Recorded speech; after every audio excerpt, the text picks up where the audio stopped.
Hello and welcome to Quarantine Athlete, where we discuss how to stay in the game and push through these extraordinary times together. My name is Martise Moore, former USC hurdler turned confidence and performance coach. And today I'd like to introduce DC United midfielder and forward and US men's national team member, Paul Arriola. Originally from Chula Vista, California, Paul made his professional debut in 2013 with Club Tijuana in Mexico. And in 2017, he was acquired by DC United and has been playing with them ever since. Paul's also made 33 appearances on the US men's national team, where he's made 5 goals and 4 assists. Thank you so much for joining us today, Paul. No worries. Thank you for having me. Okay, so it's 2020 and we're all on lockdown due to this pandemic. Wow, that kind of sounds like the intro to a science fiction movie, right? It's crazy. Anyway, so we're all on lockdown due to this pandemic. What were you training for before all of these, stay at home and physical distancing orders?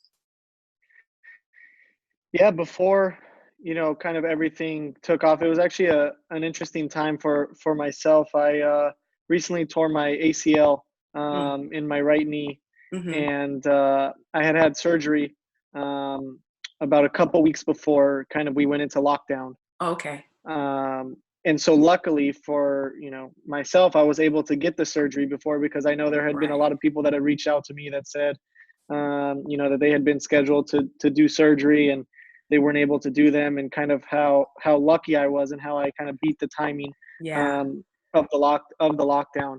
And so now it's kind of been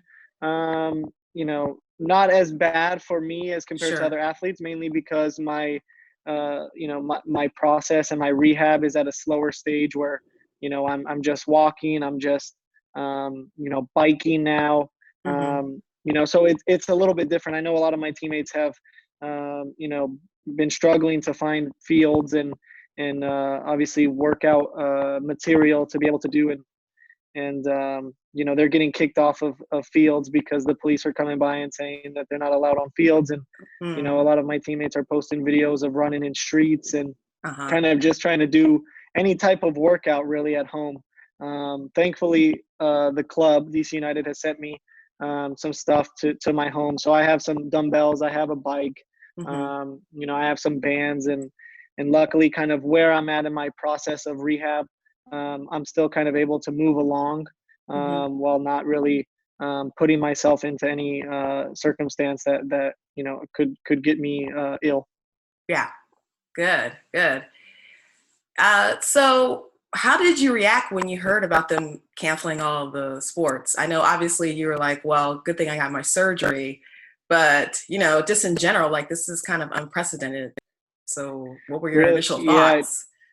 It really is. It's obviously a time that is obviously different than anyone has ever experienced before, right? And the only benefit is that we're all going through it together, right? And we've come to find out that no one really has an answer, right? And no one has a solution. I mean, as an athlete and loving sports, right? Like a lot of us around the world do. All we want to do is really watch sports. So, right.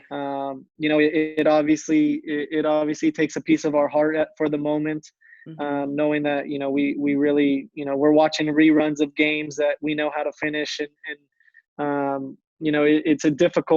it's obviously a difficult time, not just for an athlete, but for anybody. Depends on what they do, but. Yeah, it's been a difficult time, and obviously without sports is extremely tough. Like I said, in my certain situation, it somewhat helps me out in order to recover a little bit better and a little bit quicker without losing as many games and as much of the season that they plan on me missing. But at the same time, we're not able to go into the training facility. We're not able to train with anyone else. So there's a lot of uncertainty that is still surrounding kind of what we're doing and what we're living through.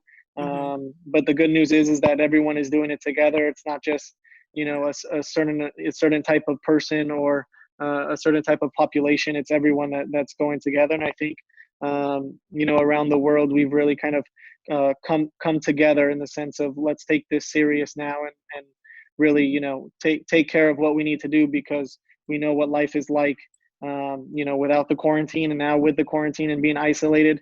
I don't think anybody will really take our lives for granted, in the near future. Yeah, yeah, well said. Do you know, or are you on track to, I guess, heal at a certain this year, or? Yeah. I am on track to heal by the end of the year. Obviously, nowadays an ACL and for an elite performer, they recommend 9 months. Mm-hmm. And for a lot of guys, it really just depends on your body and kind of how your body heals, right? I mean, for Yeah. everyone, we're all different and we all go at different speeds. My hope is to get back as quick as possible. I don't know, what that means, and I try not to think about it too much, whether, Sure. I know the possibility of 8 months is, if my body heals correctly and, I'm born like that, then, Yeah. maybe it's 8 months, but at the same time, understanding that, maybe as quick as I can, it could also be 12 months.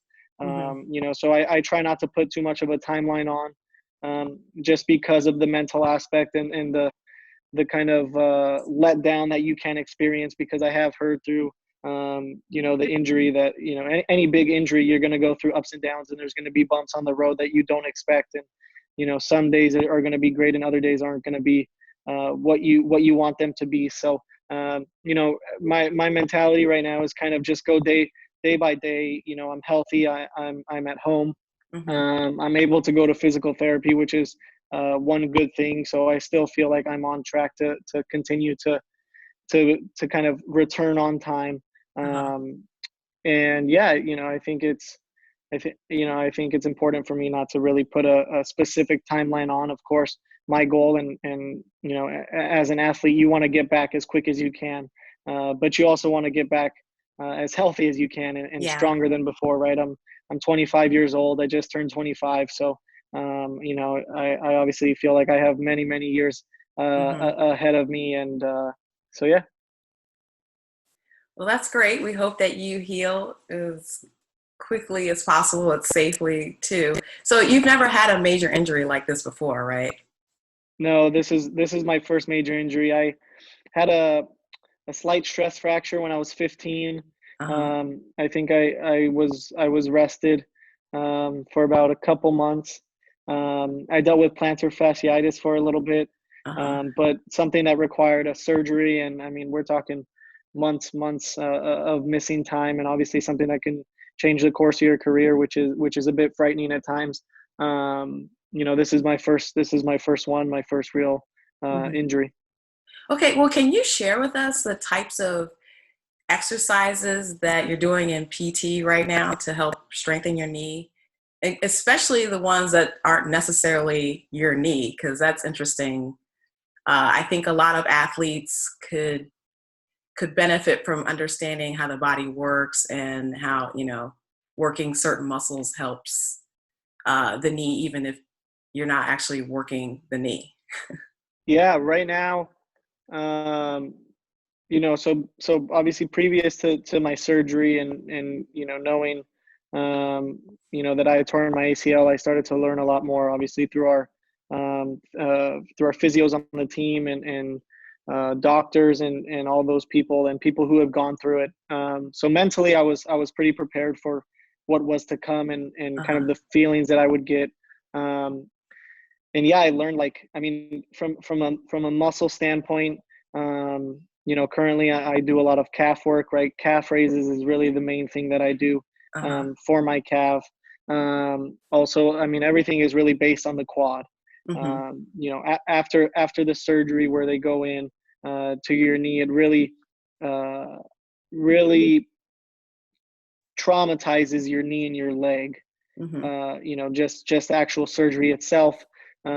I specifically did a patellar tendon graft, so they take out a third of your patellar tendon and they put it into the spot of your ACL, which then now you're left with obviously a graft in your ACL that has to heal by itself, which takes about 12 weeks. But it also leaves your tendon 2/3 of the actual tendon. So you're not as strong anymore. Your tendon has to really relearn how to manage the weight and the pressure of everyday life, and obviously going into soccer and sports and high activity.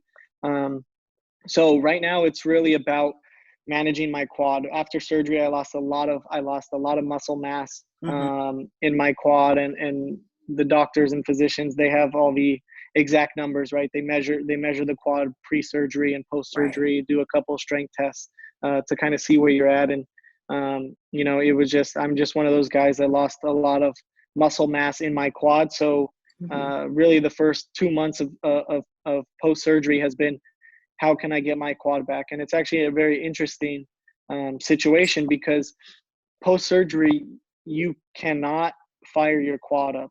You can't flex your quad, which is the weirdest thing, right? Like your brain is telling your muscle, hey, fire up and try and strengthen up.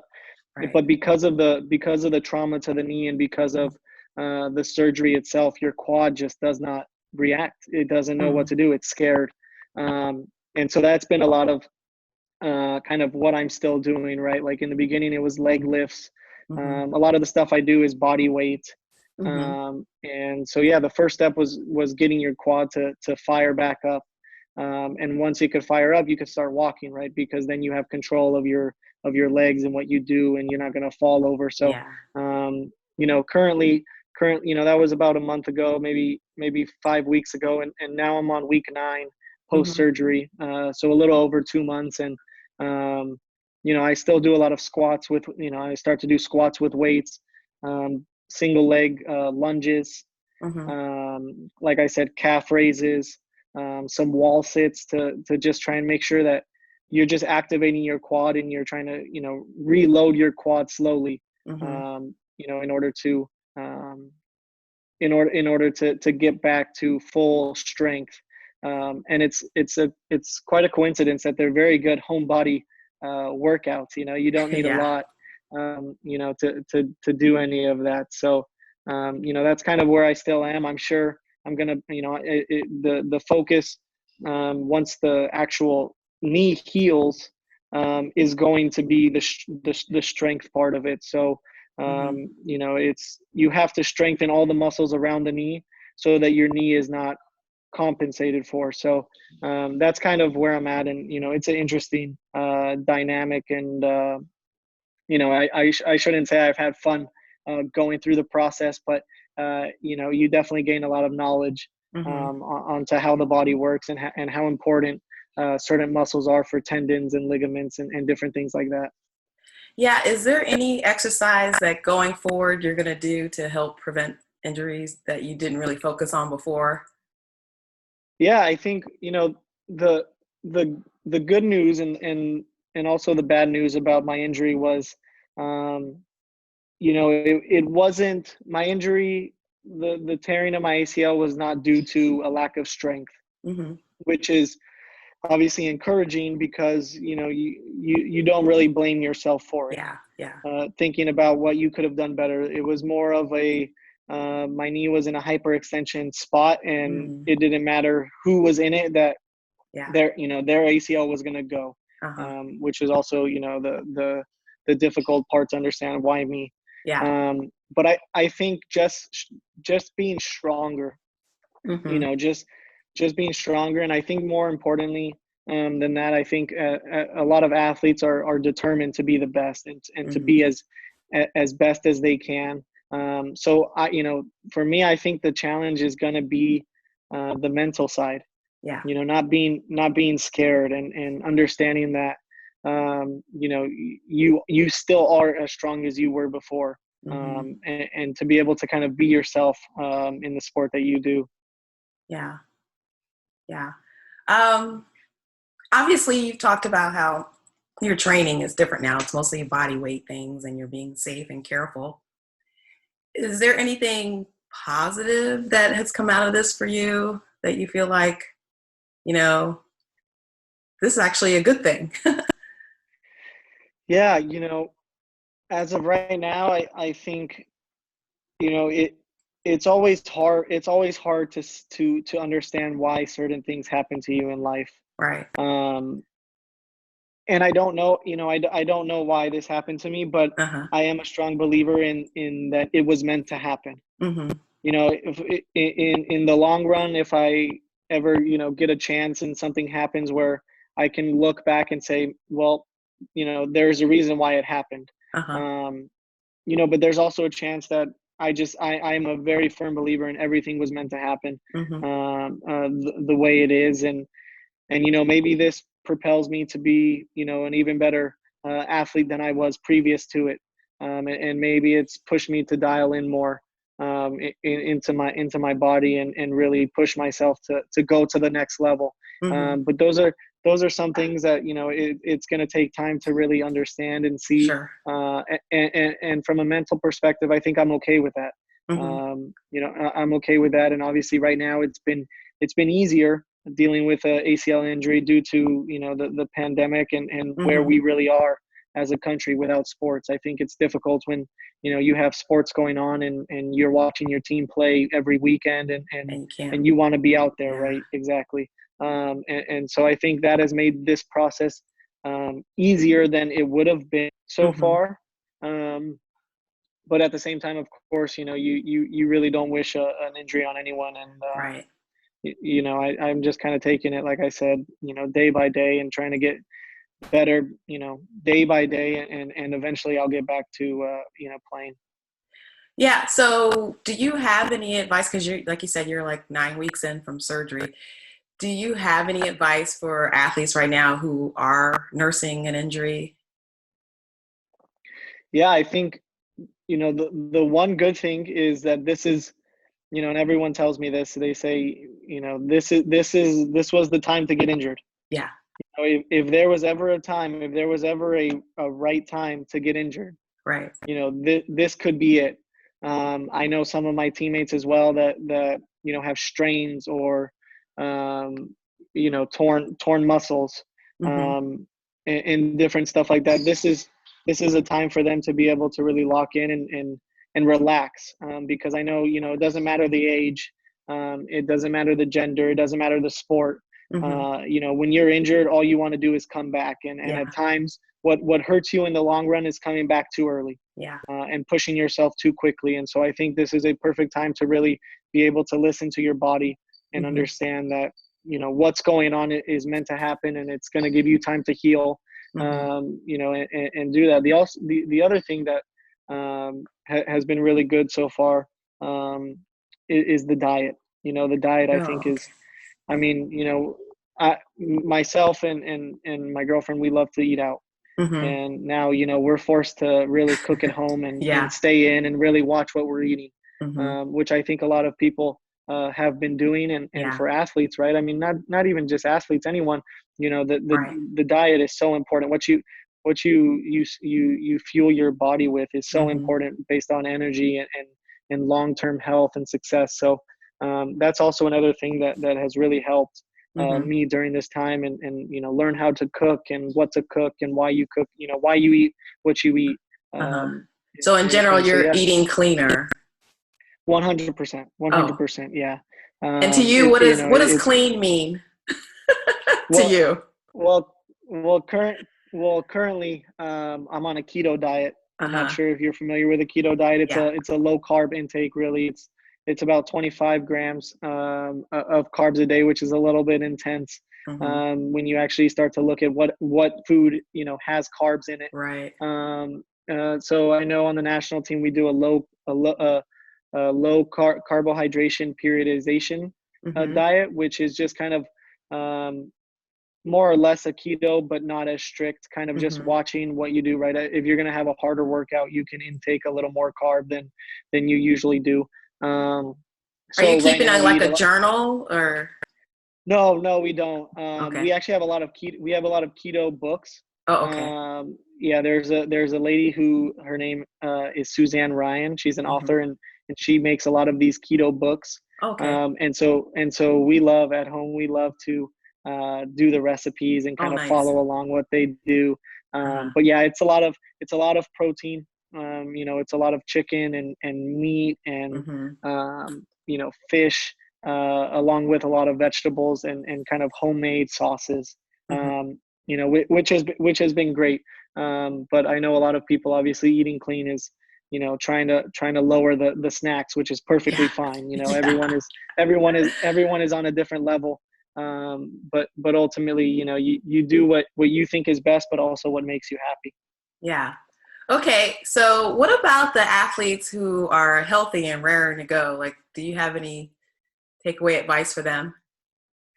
Yeah, it's hard, and it's difficult to say because I'm currently not in that position, right? I'm not considered a healthy athlete, a healthy human, sure, but a Mm-hmm. healthy athlete, not really. But the only thing that I could take away and kind of um, give my knowledge and what I think is continue to do what you do, whether athletes believe it or not. Each day matters, Mm-hmm. and what you do matters a lot, right? You think, if when you're at home, it's easier to say, oh, I feel tired, I feel lazy, I'm not going to work out. Yeah. And then it turns into another day and another day, and before you realize it, you've lost what you've built up for the past 3 4 5 weeks Mm-hmm. because of a day that you didn't feel like working out. Or a lot of us, as humans, we make excuses for things that we don't want to do, or that Yeah. when things get hard, we make excuses. And so how the question is always, how can we limit that and Mm-hmm. continue to push even on the days that we don't want to push? And that's obviously, that comes from passion, and that comes from drive, and that Mm-hmm. comes from how bad you really want it, right? and Yeah. and again, it goes back to it doesn't even have to be sports, right? It's just in everyday life, in your Right. job, what you want to do when you wake up and you don't feel like getting on the computer or doing a meeting or Mm-hmm. something like that. It all comes down to how bad do you want it. Yeah. And so yeah, that's the one thing that I would say to the athletes is continue to push even on the days that you don't want to, because in the end you will see a result, and it will be worth it. Mm-hmm. But you have to believe that, and you have to kind of have that self drive from within. Right. And listen to Paul because he's on the national team for a reason, you know, representing the USA. So, Paul, where can we follow you? I know you're not running around out there, but maybe you're posting about your keto meals or something right now. Yeah, I have an Instagram, my first and last name, Paul Arriola. Uh-huh. I have a Twitter as well, Paul Arriola. And those are Oh, really the, nice. the the two platforms I use. Yeah, pretty hard to remember. Um, I'm not on TikTok. I enjoy watching the TikToks and all the dances and everything like that, but I'm not on that. And yeah, obviously, part of I'm usually part of DC United's page, and kind Hmm. of, especially right now with everything going on, our social media presence has been a little bit stronger, and Hmm. we've been asked to kind of do a little more. We've started the all in challenge, Hmm. that other athletes and other teams have been doing, to help feed families during this pandemic. So, that's at DC United, for all the social media platforms. Okay, yeah, we'll definitely put that underneath the video so people can have that. So thank you so much again for all your great advice and sharing your journey with us. Again, good luck to you with the injury and healing up well and as fast as possible. So that's it for today's episode of Quarantine Athlete. Be sure to follow us on Instagram and Twitter at Green Runner LA and on YouTube. And tell us about your experiences as a quarantine athlete right now. We'd love to hear about what you're doing. And until next time, please stay safe and be well because we're all in this together.